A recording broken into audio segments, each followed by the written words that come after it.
Hello, everybody, and welcome to Friends of the Force, a Star Wars podcast. I am your host, Brad Whipple, and this is our series From a Certain Point of View, in which we interview the creators from a galaxy far, far away. On today's show, our guest was most recently featured in Clone Wars Stories of Light and Dark, with her original short story about the Nightsisters called Bug, and she was also a part of the Confidence Chronicles from Her Universe Press back in 2016, which was a steampunk fantasy series.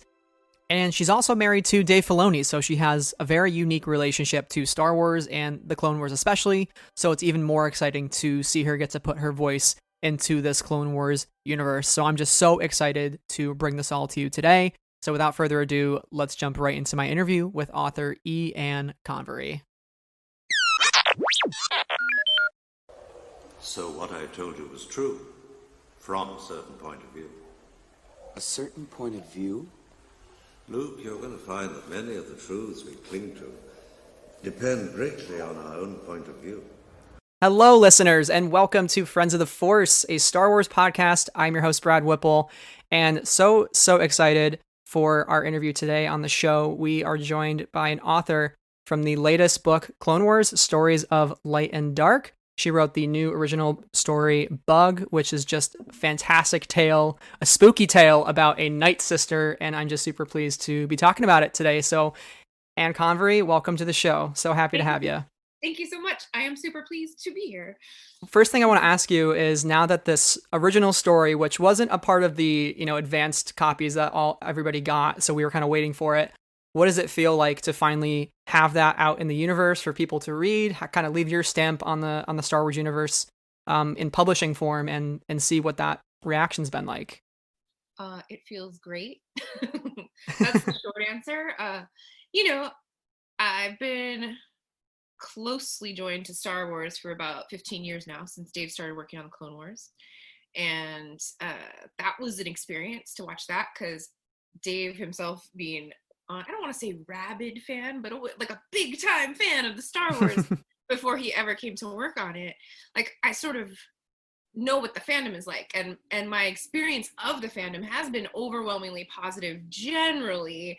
But the Clone Wars got started and we had the movie out in theaters, and it was a little bumpity, and people weren't necessarily all like, oh, Ahsoka, Anakin's Padawan, of course we love that. That wasn't necessarily the reception of the gate. Right. So I know that because it's a property and it's a galaxy that people feel really protective of, are really invested in, they have strong opinions about it. So to come out with anything new, to add anything to that and have it be received as generously and warmly as it has been is so great. It's so great. Yeah, and it's interesting too, because you're coming in writing this story at a point where we just got the final season of the Clone Wars after waiting. It was hard to believe 7 years. That's kind of crazy to think about. Like, I was just in a completely different time in my life, as I'm sure you were. So to kind of be riding that wave of new storytelling, and then to literally have a new story in a book about old ones, was just so refreshing, even though it kind of felt familiar in a lot of ways. Yeah, I love how open it was. The people, the authors. And I mean, there's such a great slate of authors on this book, and to be in their company first time out is very humbling and very exciting. And I say a little bit, it feels like being at the cool kids lunch table, where I'm like, oh hello, Zoraida Cordova, oh hello, Rebecca Roberts, could I eat with you, and it's so great. Yeah. But also that they were given just sort of free reign to be like, what do you want to write about, like what episode speaks to you.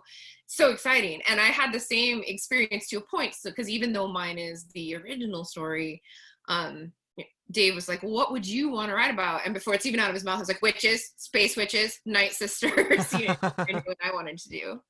Yeah, I want to ask you, what is it about the Night Sisters and that area of Star Wars? I think especially the Night Sisters are just really weird it gets into some really weird Force stuff that's not traditional in any sense, and your story definitely gets that across. But why the Night Sisters? I mean, I think the weirdness is key, because that's me. I love witches. I love witches of any kind. I love witches here in our galaxy, on our planet. I think that they're just fascinating lore. And I think that they're really diverse. The way people historically and even today have practiced witchcraft is not just this one thing. So as much as I love the Nightsisters and they're just so bad, can I use the A word on the Yeah, podcast? absolutely. They're so It goes badass, here. you know, and Benjamin's so badass. You know, I love that, but I was also like, well, but what else? It's a whole planet. It's a whole planet, and there's different witch clans, and that's already established in the lore. That's established in legends, and that's established in gaming. And Hmm.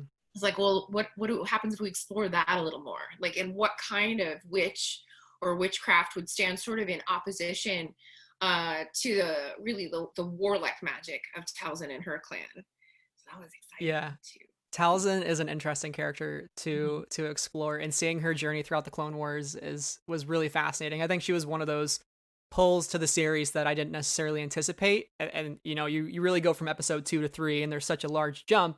But to think that there's all of these stories within that time period in between is just like crazy and mind boggling. It's like not something necessarily that you might see on screen, but to get it in animation and to really expand those boundaries and then expand it on the page as well has been really, really exciting to watch and read. Yeah. It's been fascinating to me to watch Star Wars expand with, you know, with the Disney acquisition and then all these new stories coming out and then Dave's variety of projects. And it's interesting to watch people work with and realize that there's this potential of this whole universe, but that there are also ways though that it's Star Wars. You know, Hmm. you have to, it still has to be Star Wars. And that's kind of like the magic sprinkle. Like if you don't know how to make it Star Wars, then you know, you can have as many planets and cool aliens and stuff as you want.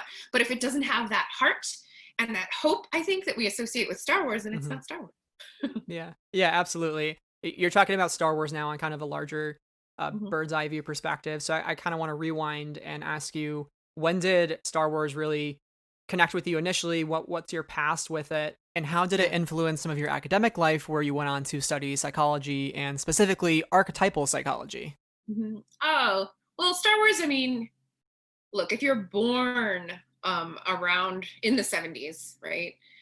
At any point, you just like grow up with Star Wars. It's just part of the zeitgeist, it's part of the culture, and it's inescapable, it seems like, at least in our, you know, Western context. And I wasn't like an early adopter at all. It wasn't, those weren't the kinds of movies that my mom took me to go see, you know, it was a princess stuff.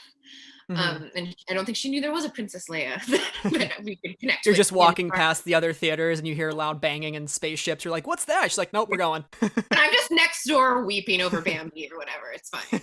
But so I remember it was in '97 that A New Hope was back in theaters, and I took my mother. Actually, I was like, well, now I'm taking you to the movies, and we're gonna go see this because it's an important part of our culture. I think this is a big deal, and I was so excited. It was this big cinema actually in northern Pasadena. So I don't know if, I mean, you know about the fires and stuff right now, but I grew up down in LA, and the Bobcat fire that's currently like burning down the mountain there is really close to this beautiful theater with this giant screen before there was like multiplex things that I took my mom to go and see A New Hope at. And I was enraptured. You know how it is when the music comes up, the fanfare comes up, Yeah. and the opening crawl happens, and my mom fell asleep. But you know, I still had a great time. You know, I nudged her Yeah, every once yeah. in a while and was like, come on, you gotta see this. This is a big, Come big on, moment. mom. It's a trash compactor. Open up. Exactly. You know, it's so funny you say trash compactors. I was like, she missed that whole part. um, but yeah, that was like when it really solidified for me, I think, was actually getting to have that sort of redo and have the big screen experience.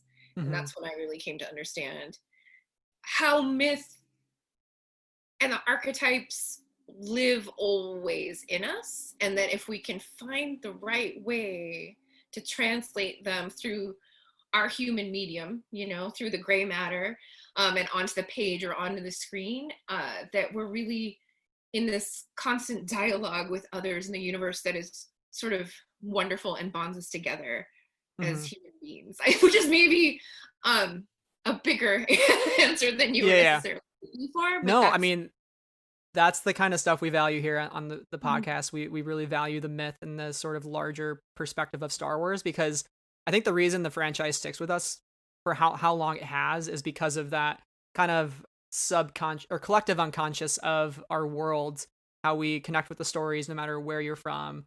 or what religion you are, and it goes back to those archetypes, those just commonalities that we see in our own lives, and helps us better understand the world around us. And I think that's why Star Wars for me is just something that's never gone away. It's kind of how I grew up learning about the world. It's like through that story, and that's pretty awesome. It's a great way to learn about the world because Yeah. I mean it shows you both sides. It shows you the light and dark, you know, it shows you the Jedi and the Sith when we get deeper into that with the prequels, and then it offers you the choice because that's what our lives are about. They're always about, and with these deep mythical archetypal tales, it's always about your choice. You know, there's a lot of things you can't control, but you can control how you react or how you respond to something. And that's a very simple life lesson that, well, the universe is just conspiring to teach us all the time.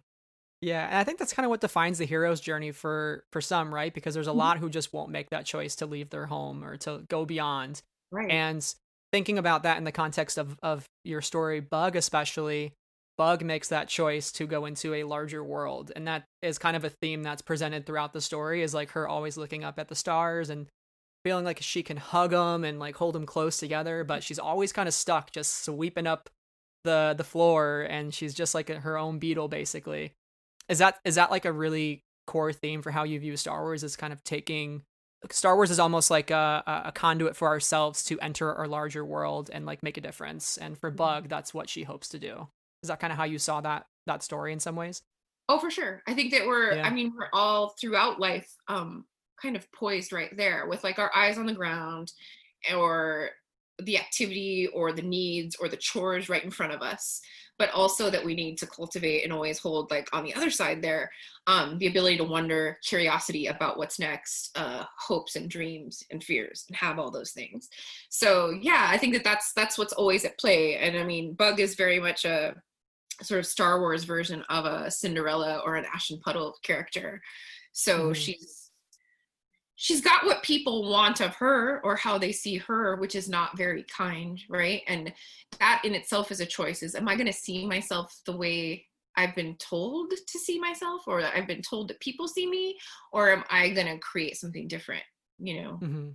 Yeah, she's going to choose her name. She's going to find it out there somewhere. That's the final line, right? Versus the name that's given to her. She doesn't want Balta to give her the name yet. And I think which I'm like impressed, because that's where she's like not like me at all, actually, because I'd be like, yeah, I want to know the thing. You know, but she's like, no, I'm gonna find out the thing for myself and make it. So I'm impressed with her in that way. Yeah. I want to know, how did you become originally involved in the project? Because obviously you've been so adjacent to Star Wars for so long, but when did you initially get approached for this project, and how did it make you feel to be like chosen to be endowed with this ability to play in the Star Wars sandbox? Just like Qui-Gon coming to my planet and deciding the Chlorian count is like beyond, and he has to It's way too high. No. It's funny. I've told this story a couple times, and it's absolutely true. And I feel a little sheepish about it because it begins with a compliment to myself. So take it with a grain of salt. But Dave very kindly goes around telling people all the time that I'm the better storyteller than he is, which is not true. I am a more voracious reader, maybe. I'm a more critical reader, you know, but I'm not a better storyteller, which I think his body of work attests to.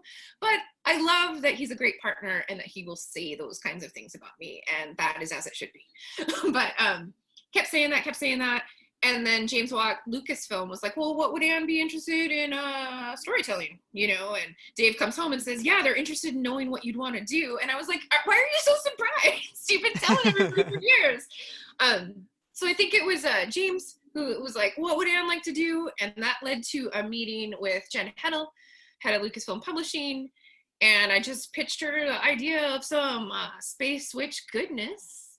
And actually I did it incorrectly because I wasn't entirely aware of the scope of the project. I didn't realize at the time that they were retellings from different points of view of episodes of the Clone Wars. So I just kind of went in there, and I think that that's why it ended up being the original story, because while I loosely tied it in to the episode Massacre, I just made a mistake is what it is, and I didn't do my homework, at least not in that regard. And then they were like happy enough with my story to be like, well, let's just have it, we'll just let it be its own thing. And I was like, great. So it was a happy accident. What was your process to write the story? Because again, it's a perspective that you haven't gotten before. So how did you necessarily get into the head of Bug or create a character Mhm. like her, and Mhm. what might have drawn some inspiration for her, and to kind of tell the story within a story? Mhm. Well, I think that I started actually telling it first person from Falcha's point of view, and and the story initially was her just telling a kid this story, and then I like leaning into the tropes of witches. I like leaning into the creepy, ness of that. But I didn't like how like cackly crazy it sounded. Like I'm like, this Mhm. isn't the tone I want, and this is what I do fairy tale wise, but this isn't necessarily Star Wars. So I ended up reeling it back and thinking about, but who is it that she's telling this story to? And like, what kind of audience do you want for her story within the story? And then that's how Bug started to become to be, which probably has a lot to do with just me being like kind of a lonely child who would play games against myself, and also the various tropes of fairy tales, which are often like, and then she's just so lonely and all she wants to do is see the world, and Yes. yeah. So and then her environment started to inform who she was, and you get your ash beetles, you get Yes. yeah. Yeah, there were some interesting points throughout where I really felt like Falta wasn't just talking to Bug; she was really talking to the readers. And like one of the lines was when she said, "Babies can't understand stories. Many adults can't either, but we'll give you the benefit of the doubt." And to me, that kind of spoke to not necessarily thinking any type of Star Wars or even any type of stories are specifically geared towards one group or one age of people, right? It's kind of like no matter your age, you're always kind of learning or relearning the things that you know. And that's kind of what that line spoke to, right? You can watch Star Wars as a baby, you won't get it. You can watch it as an adult, and you probably still won't get it. I don't get it sometimes, right?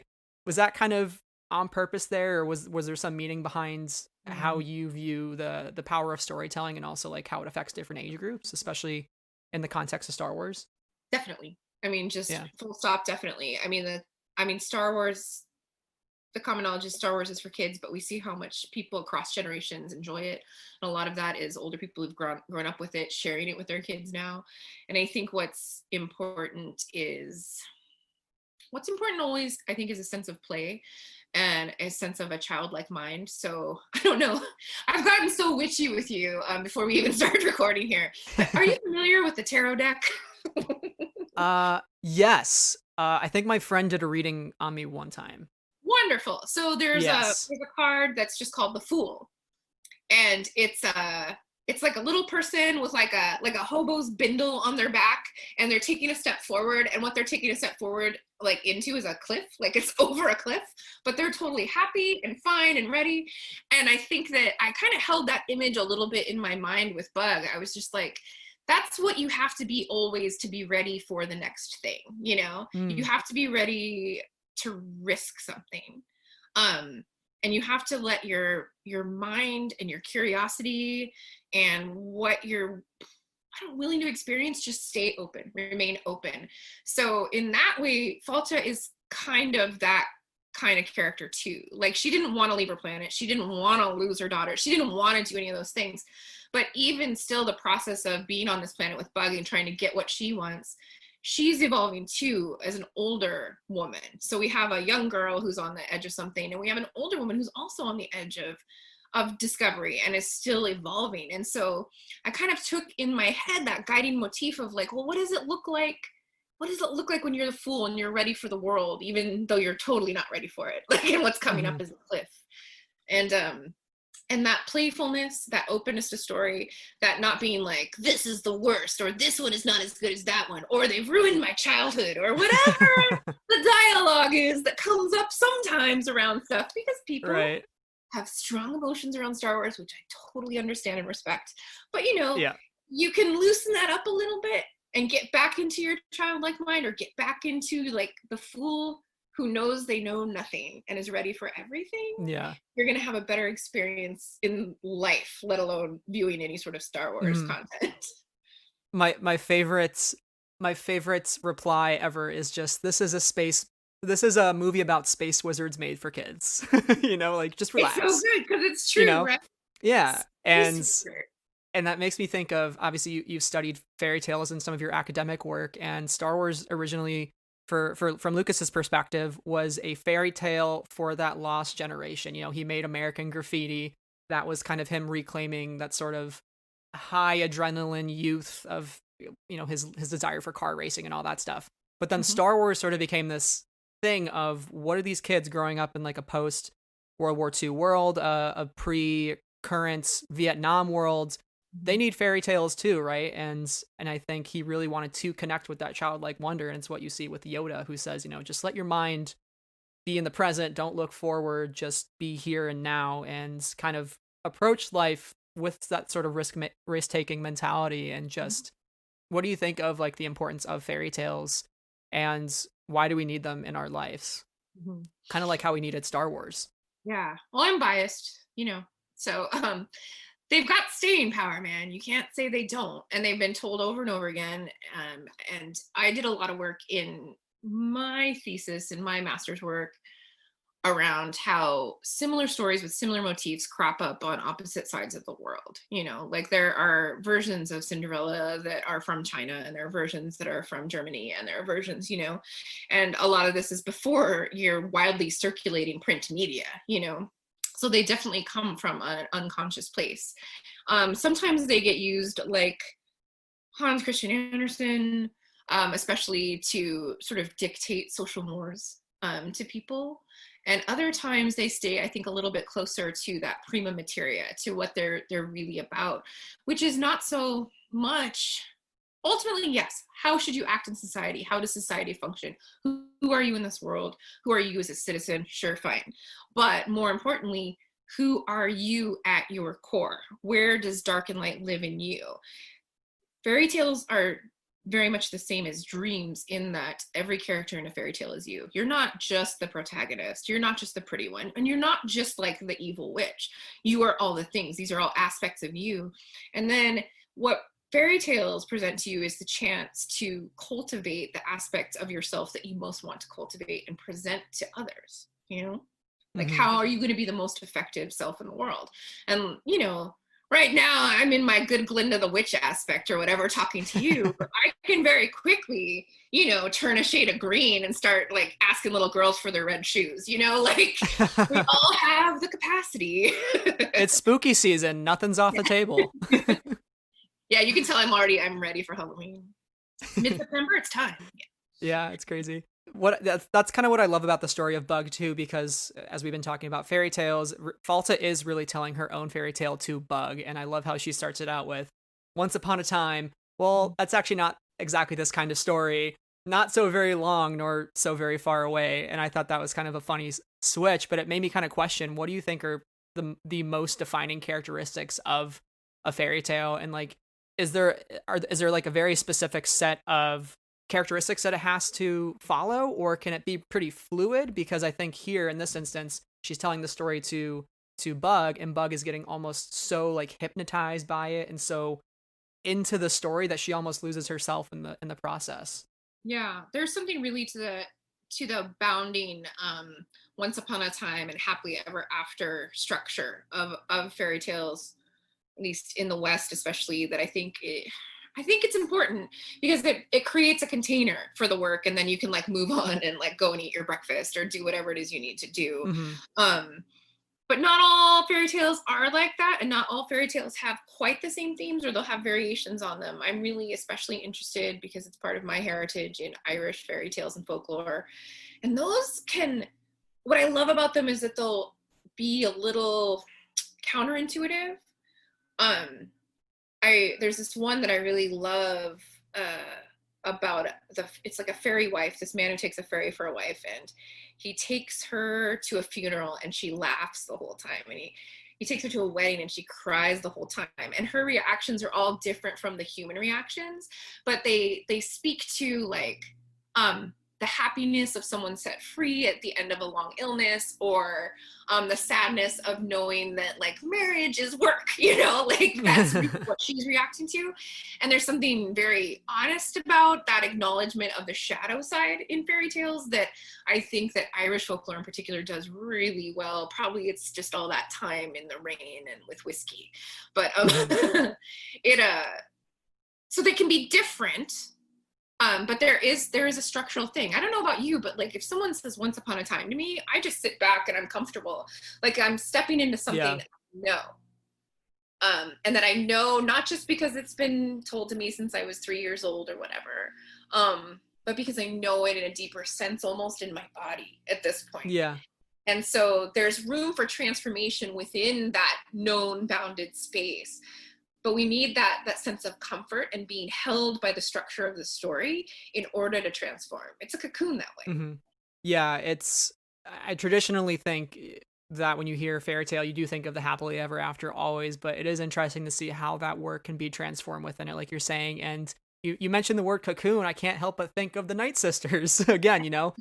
And, you know, Falsa's quite literally telling Bug about the story of how she, at least Bug doesn't know, created this life, and such a stark contrast to how the Nightsisters typically bury their dead. And there's just this stark juxtaposition for Falsa of she thinks that fruit should live on a tree, and she makes it from the clay from the singing mountain, the water from the dreaming river, the shells, the berries, all of it.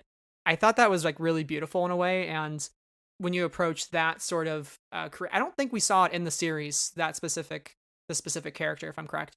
What did you draw inspiration from to have Falsa be this character that's more focused on the life than the death? And what sort of mythological elements did you kind of try to put into that with all these different, you know, like earth, water, all that stuff coming into play?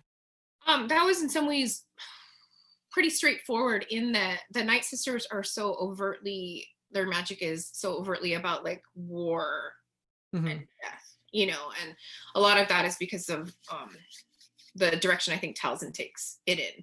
And so I was like, well, if there's all these other clans though, what are they like and what are their focuses on? And it was quite simply, I was like watching like Massacre, and I was like looking at like this big vessel they had, you know, with it's all like, you know, all the green ichor comes out of it, all the things that are happening. And I was like, who made that? Like these ladies are so busy destroying stuff. That their enemies mostly eating them for breakfast. I'm like, but who makes the stuff? Because I mean, it granted does not make for the most exciting episode of Clone Wars if you're like, and here's this lady with her pottery wheel, you know, like that's not something we necessarily need to see. But I was like, but there are ways to make that character interesting. And I just really wanted to see making magic. I wanted to see someone whose whole impetus and thrust was towards creation and life as much as her neighbors seem to be about war and death, you know? Yeah. And you've talked a bit too, I've listened to some of your previous interviews and read some stuff, but the idea of choice again, Falsa makes the choice to create, and that is in a stark contrast to Shmi Skywalker, who I know you've been talking about a lot recently. And Shmi kind of was just endowed with motherhood. She didn't necessarily like have a choice. Right. And she births Anakin, and he's sort of the chosen one, and then she has to watch him leave the home. So likewise, Falsa still makes the choice to give life, but also ends up watching her daughter leave home, and seeing that those sort of parallels was really interesting. What do you think on the character of Shmi and this idea of the choice of life versus it kind of just being thrown upon you? Right. Well, I don't know how you grew up. But I grew up going to like a Lutheran church in school. And so I was in church like 3 days a week in some fashion, you know, like I had chapel, and then I had like a religious class, and then I had actual Sunday services and Sunday school and all that stuff. So perhaps not as much with if I'd grown up Catholic, but my, you know, Mary loomed really large for me. And when you're a kid and you're singing songs at your Christmas services about the Virgin Mary, like around yon virgin, mother and child, you're not really thinking about it. And then you get a little older and you go, hold on a second, you know, and your heart goes out to Joseph. You're like, what did he think of all this? And I mean, at least it was nice he like sent an angel to be like, this is what's going to happen to you, Mary. And she's like, can I not even talk to him directly? Like questions that start to intrude Yeah. about that. So when we just get like a snippet or like a smidge or a suggestion of that from Shmi Skywalker and her story about Anakin's provenance, you're like, that's interesting. And it falls in line. It falls in line with our mythology and the greatest mythologies in our culture currently that we still celebrate. Or I don't want to offend anyone by calling it a mythology if it's what you believe, but cosmology, shall we say. So as someone who is very much about women and their choices, I wanted to have a woman actively choose to create a child, and there's room for that in the archetypes too. As actually Amy Radcliffe pointed out to me, she was like, "Oh yeah, Hippolyta like creates Wonder Woman out of clay." Like this whole idea of like, yeah, well, women create life, and we don't do it alone, but this is a planet full of witches, so maybe I can make that happen, and it can be a choice, and the labor of it can be a joy. And I think that, and I don't mean like labor, like giving birth, because I have a lot of mom friends, and that part is not a joy, but the work of assembling this thing with so much love and tending to it, I thought could be a real joy for her. And then where the hard part comes is when they grow up. And I don't know if have you seen the movie Hannah? Hannah. I'm not familiar with Hannah. It's great. It's a really great movie with Saoirse Ronan in it and Cate Blanchett, and you should watch it. There's like a series of it now, but the movie is like one of my top 10s of all times, and it's got so much to do with fairy tales and archetypal like imagery. But one of the Saoirse Ronan's in it. I'm watching it. Yeah, you gotta see it. It's like young Saoirse Ronan, and she kicks everybody's butt. It's amazing. Oh, but, I'm in. I'm bought in. Yeah, you're gonna love it. But one of the explanations for why something goes wrong, like her father's asked, like, why are you doing all this now? Like basically to set his daughter up for a better life, is he just says, kids grow up, So he's going through all of this, like he gets his ass beat, he like is in danger. If he had just stayed in his little cabin in the woods with his daughter, like you were saying, there's the choice to go out or there's the choice to stay, and they make the choice to go out, and his choice is based on kids grow up and they have to have a life, and if I don't do this work, they won't have a life. And I think where we find Falta is at that point where she was holding on a little too hard, because it's hard to let him go. And so of course when you do that, she goes on her own, and then the loss is even greater. Yeah, I found it interesting that by the end, she's actually encouraging Bug to leave the home, right? That's like in such stark contrast to what she was doing. She's learned her lesson by that point, she doesn't want to make that same mistake. But what would you envision? Like, what is that going to look like when Falta actually finds her daughter Yenna? Like, now she's going to have two kids. I know. It's interesting to think about like what that future looks like. Do you think Falta would be the type of character to kind of make up for the things that she's done or maybe felt that she's done and really give that choice back to her daughter? I like to think that that's what we're just starting to see the inklings of towards the end of that story, where instead of like just telling Bug what her real name is, she's like, she screws up, and then Bug tells her she screwed up, and she's like, you're right, I screwed up. Wow. And that is huge. Honestly, like if you could just get anyone like say, I don't know, in our government to just say like, you're right, I screwed up. Like how great would that be? And then we could just start over and get the right? Hit the reset button, just quick. Yeah. So it's a small moment, or it seems like a small moment, but you know what? It's a big freaking deal. So there's that. So we see that evolution, and then she like starts to treat Bug as more of like a human person with feelings and thoughts, and asks her like, I could tell you, do you want to know? Like gives her that choice. Thank goodness she didn't ask her, because then she's like, no man, I don't know my name. Something commonly seen in Star Wars in terms of the mother figure. I think mothers make the hardest choices throughout the entire saga, throughout pretty much every single story I've read. You have Leia. Shmi Skywalker for me is actually like one of my favorite characters of the saga, and I hope to God we get some more stories with her at some point in some capacity. But yeah, she makes that hardest choice. She makes the choice that Falta can't make, right? She lets Anakin go despite that being possibly the hardest thing she could ever do. But she knows by letting go, and which is almost a Jedi, the thing a Jedi would do, and what the Jedi aspire to do is to let go. She ends up giving giving Anakin a better life, or what initially seems like will be a better life. I It's mean, not so better down the line. well, either whichever way, she gives him his life. Like Yeah, yeah. yeah, She gives him the choice. She passes that choice on to Anakin. Likewise, Leia kind of passes the choice on to Ben Solo, and so on and so forth. But what do you see as the power in the mother figure in Star Wars overall, and having to make these hard choices, these hard sacrifices? Because it's kind of time and time again, but it's really inspirational in a lot of ways too. yeah. Well, I mean, it's inevitable. I mean, it's just part of the cycle of life, and I mean, I think that's what a lot of archetypal psychology and Jungian psychology in particular is getting at. Is that you have to move through these cycles. I mean, we see Vader do it. All Vader really does when he is saved is become a father again. Like, Mhm. remember that he's a father and that his job is to love his son. The way his son has shown him so much love. Like, that's all that is. And I think that that's what it is with the moms. And I mean, it's a bummer that in our fairy tale tropes, I mean, and I am guilty of this too, I'll tell you what, in other things that I've written, is that mom's always dying, like mom's just dying for the greater cause. Yeah. And it's too bad. I mean, I would like to see, and maybe this was partially what I was doing with this short story, is I would like to see a mom getting to be active about that loss and not be so much about, I mean, who knows, but not be so much about like, I found you and you're coming home, young lady. Like, that's not what that is. I found you, you're safe. Yeah, I yeah. just wanted you to be safe. How can I help you? Like, that's ideally what you want. One of the best examples of that I see is Vanessa Doza from Star Wars Resistance, and Yeah. she eventually gets back with her daughter, and she kind of is like, "All right, we're back together now. We're gonna have your birthday every year together. No more fighting."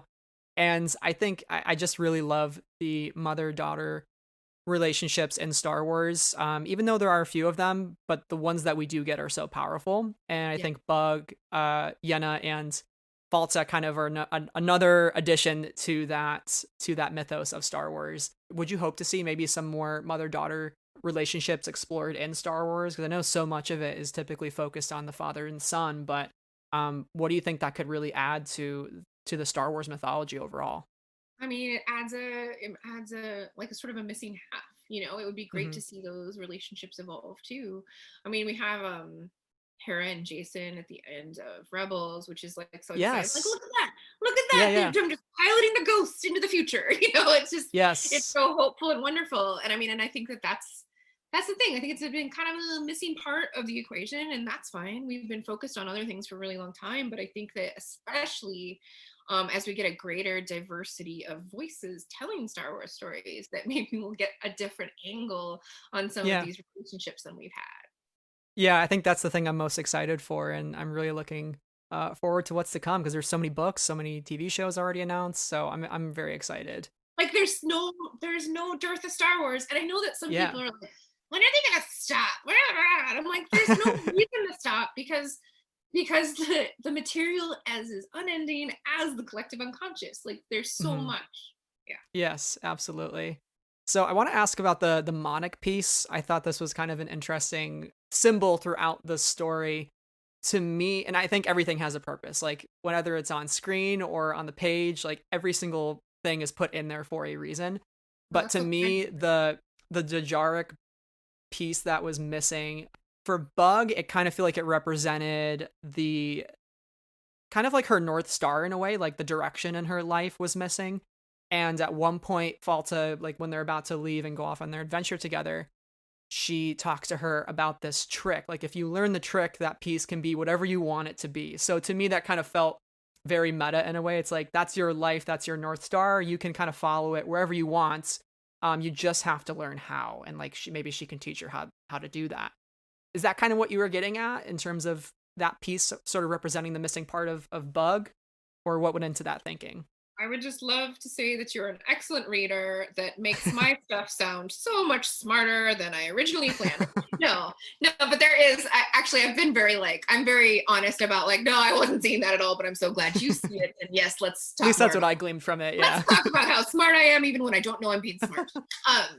No, but there is definitely that, because my whole deal, there's this really great book called Fairy Tales, The Magic Mirror of Imagination.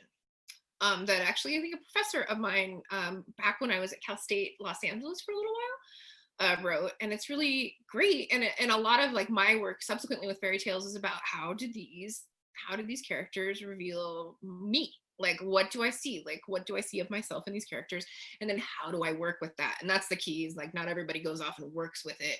Mm-hmm. So they're just out there just flaming people from whatever archetype they're inhabited by at the Yeah. time. But the monarch was like this really was a really solid and malleable piece, and for Bug especially, like if you see like a monarch piece, it's very fierce, you know, and she is the opposite of that up until that moment where she kind of turns around and like turns on Fulton, is like, that's enough of that, you know. And so it's like her the potential ferocity of her spirit, certainly. Mm-hmm. She wouldn't want to be that all the time, so it needs to be a malleable substance and something that she can learn to control. But yeah, you actually came across something that I was thinking about, and I love it when someone points out something that I did on purpose. Well, yeah, one of the small details when I think when she looks at it, she's like, she sees her face projected on it. So that's like, that's what kind of like made me click in my head. I was like, all right, there's something there, you know, it's not just a, you know, a stationary object that you just threw in for no reason. It has meaning, you know? Yeah. I mean, I was a little bit like, what could she be doing by herself alone? Playing Star Wars chess. Exactly. I was like, what's that? But then I was like very particular about like, but which piece? One other thing too about the story is I just love again, it's spooky season, so it kind of feels appropriate for us to be talking about it. I don't know about you. I'm like a September 1st, like start thinking about Halloween sort of person. Yeah. So it's fun to be talking about this in that realm, and the black cat that's in the story, the witch, and just all of these kind of weird mystic things that happen throughout the story. Almost like as she's being told the story, she's falling asleep, she feels very thirsty, her legs feel heavy, her eyes feel heavy. There's all these sort of things, and you almost feel like it's sort of in the realm of like a dark Star Wars legend or something like that. What's it kind of feel to write in that specific genre and bring some of your, like, you know, Halloween passion to the story and just play with that for a little bit? Yeah.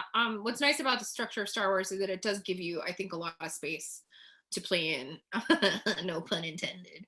But yeah, I was thinking about the cat, you know, and I was like, I really want to give her a familiar, basically. And I'm like, and the cat seems real obvious, but then also there are cats in Star Wars, and what the hey? You know, one of my joys personally when writing is like, how far can I lean into a trope, or dare I call it a cliche, and make it still work? Like, make it be believable, give it something new, play with it a little bit. And that was just me doing that. I'm like, what are all the witchy cliches? Like, she's wearing black and she's striding around, and weirdly the dust doesn't seem to cling to her. There's like all the little stuff, all the little bits of magic, so I could kind of build her mythos within the story, so that you've got Bug looking at her like, what, I want to know everything about this lady. Because that's exactly, if I saw a lady like that walking down the street with a cat that followed her everywhere, I'd be like, yeah, I would follow that lady today and be like, what's happening? What? You live in a gingerbread house? Fine. Let me just climb into your oven. I don't even care. You're the coolest. You know? Oh my god, that's fantastic. Yeah, it's just another reason why I love the Nightsisters, and it plays so well too off of Zoraida Cordova's story on Asajj Ventress, and seeing sort of the aftermath of Massacre, and then now you're seeing it from a different angle, but it's almost this very like horror like story, and you're kind of on the edge of your seat. And strangely enough, like Dark Legends from George Mann just came out, so I almost felt like it was very much in that realm of genre, and that was really exciting to see. Yeah, it's a good time of year for all the dark stuff to come out, right? Yeah. Yep, absolutely. So to kind of wrap up the interview here, I just wanted to ask you a couple things just in terms of like rapid fire. But I know there's been a lot of Star Wars projects announced. Is there anything that you're like particularly interested in currently, or that you're like really excited about? Like, what from your perspective, like, just brings you the most joy to think about? Because there's just so much out there that we're waiting on. Yeah. Well, I mean, I'm excited for people to see what Dave's been doing with season 2 of Mandalorian, obviously. I'm very excited about that. I'm really curious to see how that goes. And speaking of Halloween, that like debuts on the 30th, so we'll like Yeah. be ready. And And there's a full moon on Halloween this year, and The Mandalorian. It's like it's a the blue perfect moon. weekend. It's all Yeah. happening. Yeah. This is where things turn around. It's gonna be cool. I'm like, I don't know if that's a bad thing for 2020 or a good thing for 2020. Like, I don't need all the planets to align that day and something happen, a Death Star comes out, I just don't need that.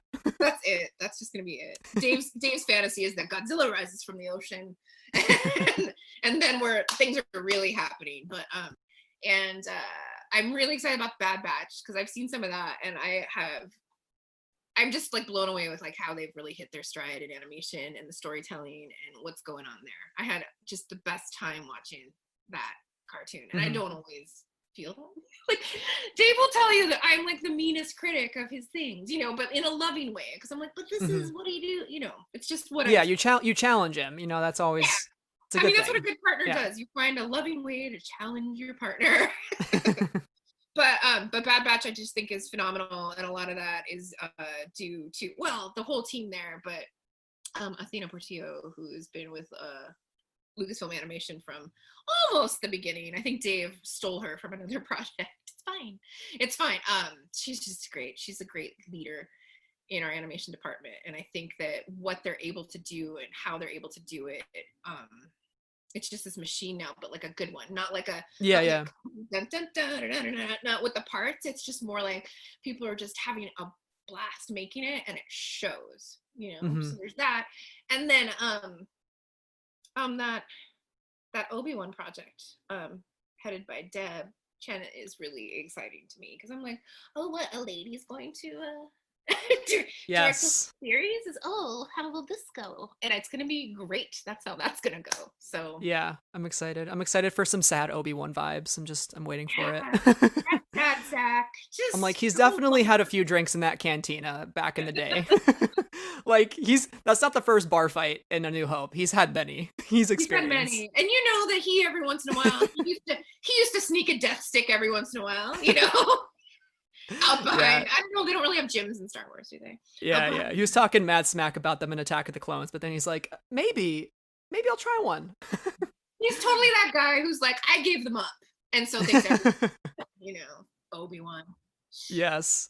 So you've been so adjacent to the animation of Star Wars, and now you're in the publishing of Star Wars.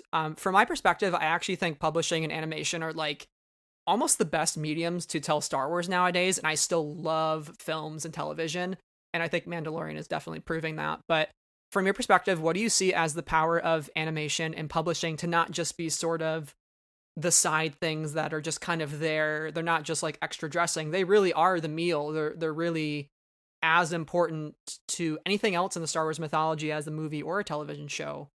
What do you see as the power of that sort of medium? Well, I think with like gameplay too. I think it was like gameplay and publishing and animation less so.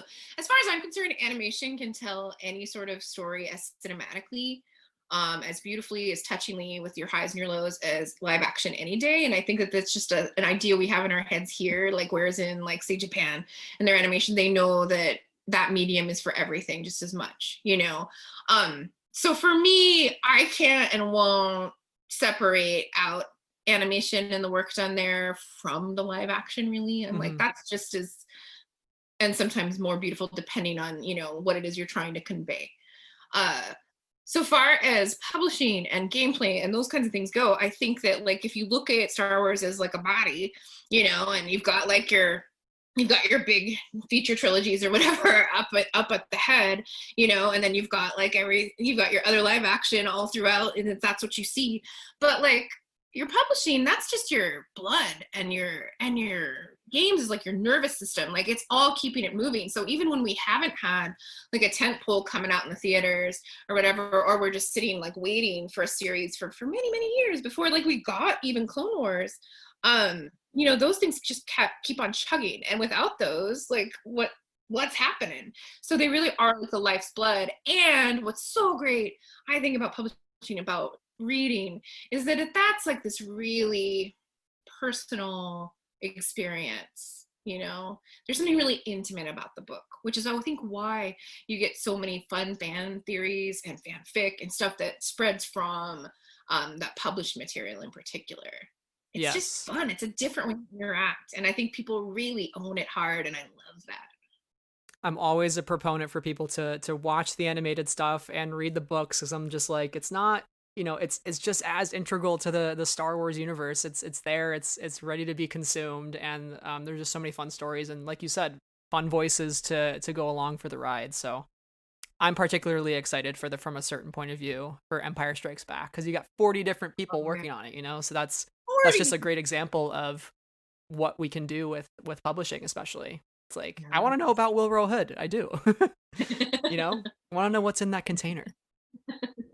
My final question for you is, when you look at just Star Wars and kind of incorporating your own personal experiences, some of your academic work, just everything kind of all boiling it down to one point, like, how do you feel Star Wars, what do you feel Star Wars means to you?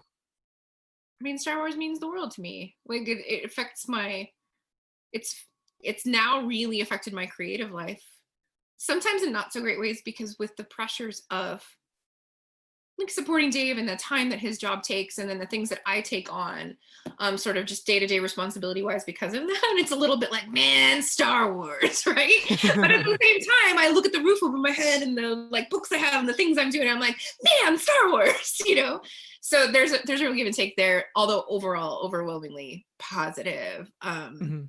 To step into it in a creative role at all, like an overtly creative role, with this story, is it's a little humbling, because I did the research and I did the work and I took it really seriously, and it was interacting with Star Wars in a way that I hadn't up to that point.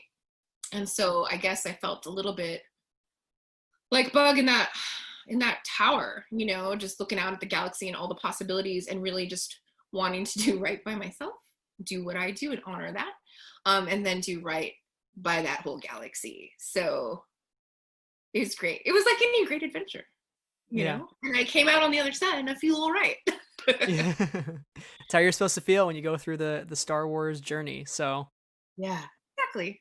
And thank you so much for joining the podcast today. And I really hope we see you at some point writing more stories in the Star Wars universe. Please do so. I would love to. I love your writing. So we'll see maybe what's ahead for you. But where can our listeners find some of your other work that you can talk about, stuff you have coming up, and where they can follow you on social media? Yeah, I'm working on a series of books that hopefully we'll find a home for, and I will let everyone know as soon as that is coming to fruition. But for right now, probably the best place to follow me is on Instagram, where I'm just Convery. And there you'll get lots of dog content, and you'll know what I ate for breakfast, which is mostly some version of a burrito. And every once in a while, Dave sneaks in there, so it's kind of fun. Fantastic. Well, once again, thank you so much. It was such a pleasure. And last thing I'll say is, may the Force be with you. May the Force be with you. Hello, everybody. Thank you so much for listening to my interview with Anne. Make sure to leave a review for this podcast and also share it with all of your friends across social media. That's certainly the best way to help spread and grow the podcast. You can follow us on Twitter, Instagram, and YouTube, or you can join our Patreon at patreon.com/Friends of the Force. Thank you to our current patrons, Anna, Cheryl, Deborah, Donnie, Elegy, Marie Claire, Marvin, Neil, Rachel, Sarah, and T. So that is all for this week. Thank you so much for listening, and until next time, may the Force be with you always.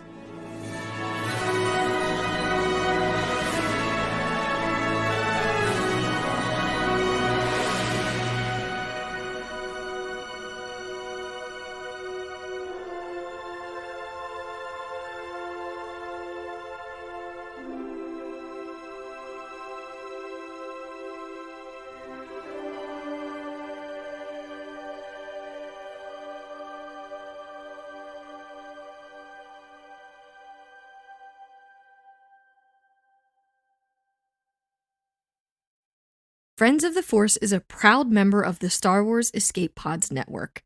To learn more about our sister shows, find us on Twitter at We Are Escape Pods. The Star Wars Escape Pods network, promoting positivity in fandom.